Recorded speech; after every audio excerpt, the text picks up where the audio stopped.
खुद अपना लक्ष्य है। जीवन से बड़ी और कोई बात नहीं जिसके लिए जीवन साधन हो सके और जो साध्य हो सके। और सारी चीजें तो साध्य और साधन के संबंध हो सकते हैं, जीवन का बिल्कुल नहीं। जीवन से बड़ा और कुछ भी नहीं। जीवन की ही अपनी पूर्णता परमात्मा में है। एक संत का आश्रम था। संत का नाम था नीरजानंद। संत के पास एक बूढ़ा आया। संत ने पूछा, तेरी उम्र क्या है? बूढ़ा बोला, 4 साल। वो बहुत बूढ़ा था। नीरजानंद और उसके शिष्य हैरान हो गए। उन्होंने सोचा कि शायद मुझे समझने में देर हुई। फिर पूछा, मित्र तेरी उम्र क्या है? तो उस बुजुर्ग ने कहा, मेरी उम्र 4 वर्ष है। नीरजानंद बड़े हैरान हो गए। उन्होंने कहा, लगते तुम 70 साल के हो और कहते हो 4 वर्ष? किस हिसाब से जोड़ करते हो? तो उस बूढ़े ने कहा, 4 वर्ष पहले जो था वो जीवन नहीं था। मैं उसकी गिनती नहीं करता। इधर 4 सालों से ही जीवन की सुगंध मिलनी शुरू हुई है और इधर 4 सालों से ही चित्त शांत हुआ है। इन 4 वर्षों में ही निर्विचार हुआ हूं। इधर 4 वर्षों से ही भीतर झांका है तो उसकी प्रतीति हुई जो जीवन है। बाहर तो मृत्यु थी, जीवन है भीतर। और मैं बाहर देखता रहा तो मैंने मृत्यु को जाना था। 4 वर्ष पहले उस उम्र को मैं कैसे जीवन की उम्र बताऊं जो मेरी गणना में ना आती हो। नीरजानंद ने अपने सब शिष्यों से कहा, सुन रखो मन में।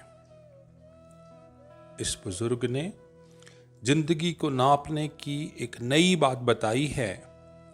आज से मेरे सारे शिष्यों की उम्र उसी दिन से नापी जाए जिस दिन उनको शांति मिल जाए, वो जीवन का अनुभव करें।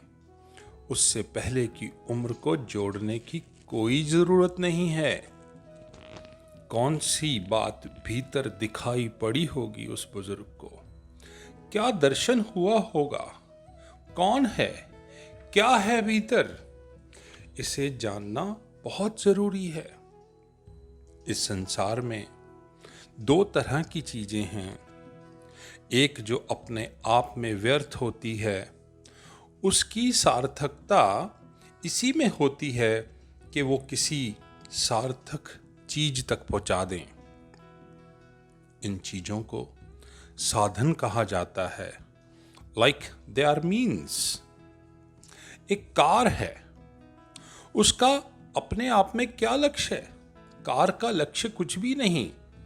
अगर आप उसमें बैठकर कहीं पहुंच सकते हो, उसे चलाकर कहीं लेके जा सकते हो, तो अगर पहुंचना लक्ष्य हो तो कार एक साधन बन सकती है।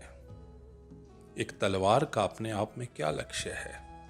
अगर लड़ना लक्ष्य हो तो तलवार साधन बन सकती है। तो जीवन में एक वो चीजें हैं जो साधन है और कुछ करना है, उनके द्वारा कुछ किया जा सकता है। और अगर ना करना हो तो वो चीजें बिल्कुल बेकार हो जाती हैं। जीवन में ऐसी चीजें भी हैं जो साधन नहीं हैं, वो स्वयं ही साध्य हैं।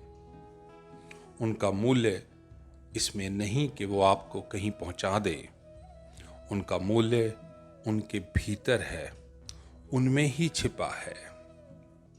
जीवन तो परम साध्य है, स्वयं में, उसके पार और उसके ऊपर कुछ नहीं। जीवन खुद है अपना लक्ष्य। जिसे हम जीवन जानते हैं वो जीवन बिल्कुल नहीं है। बच्चा पैदा होने के बाद हर दिन मरना शुरू हो जाता है, अपने मौत के नजदीक जाना शुरू कर जाता है दिन प्रतिदिन। जिसको आप जन्मदिन कहते हैं वो बताता है कि 1 साल और नजदीक आ गए आप मृत्यु के। शुरुआत है मृत्यु की। 70 साल बाद मरोगे तो मरना अचानक नहीं है। हम रोज रोज मरते हैं, जन्म से लेकर मृत्यु तक मरते हैं।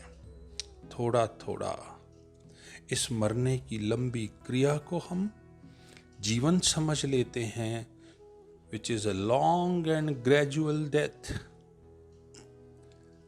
अगर ऐसा ना हो तो आप कभी बूढ़े नहीं हो सकते। आज आप ये सुन रहे हैं, कल आप थोड़े और बूढ़े हो जाएंगे, थोड़े और मर जाएंगे। हम रोज मर रहे हैं, इस मरने को हम जीवन समझते हैं।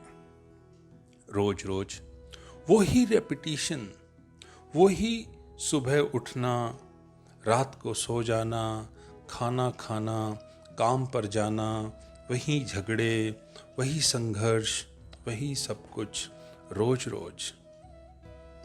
इसीलिए लोग याद करते हैं अपने बचपन के दिनों को।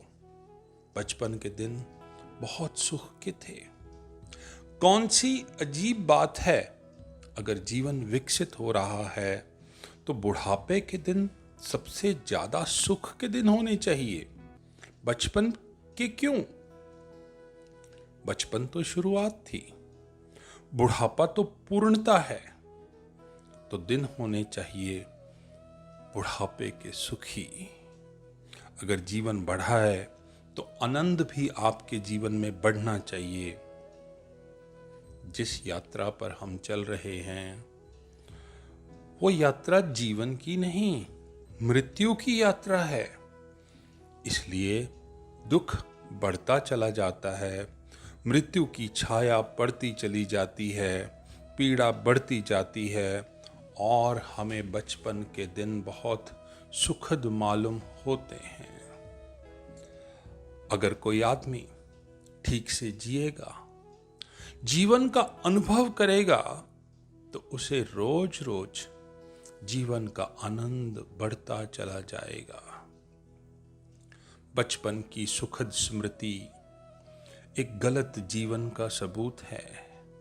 जीवन ठीक से नहीं जिया गया, नहीं जाना गया ठीक से, लेकिन हम मान लेते हैं यह जीवन है।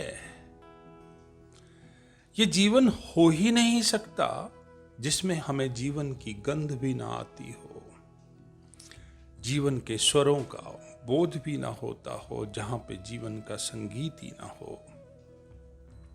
कोई उसे आत्मा कहे, कोई उसे परमात्मा कहे हैं। सही तो यही है कि हम उसे जीवन कहें। जीवन है भीतर और उसके ऊपर एक खोल है शरीर का। शरीर तो मरण धर्म है। शरीर को जो जीवन मान लेता है वो मृत्यु को ही जीवन समझकर जी लेता है, और तब होता है बहुत दुख, पीड़ा। और इस दुख पीड़ा को सहते सहते वो पूछता है कि क्या है इस जीवन का लक्ष्य, क्योंकि इस दुख का, पीड़ा का कोई लक्ष्य ही दिखाई नहीं पड़ता। जीवन को पा लेना ये उसका अर्थ है। जीवन स्वयं साध्य है, फिर उसके पार पा लेना कुछ भी नहीं है। उसे पा लेना, उस जीवन को जान लेना है, उस जीवन के साथ एक हो जाना, सब कुछ पा लेना है। क्योंकि उसके बाद मन में कोई अभाव नहीं रह जाता, कोई कामना नहीं रह जाती, कोई मांग नहीं रह जाती। मन सब तरह की शांति को प्राप्त होता है। मन शांत, तृप्त, संतुष्ट हो जाता है और वो जो परम विश्राम और परम संतुष्टि है वही उस जीवन को पाने और जानने से मिलती है। हमारा जीवन का लक्ष्य जीवन को पा लेना है।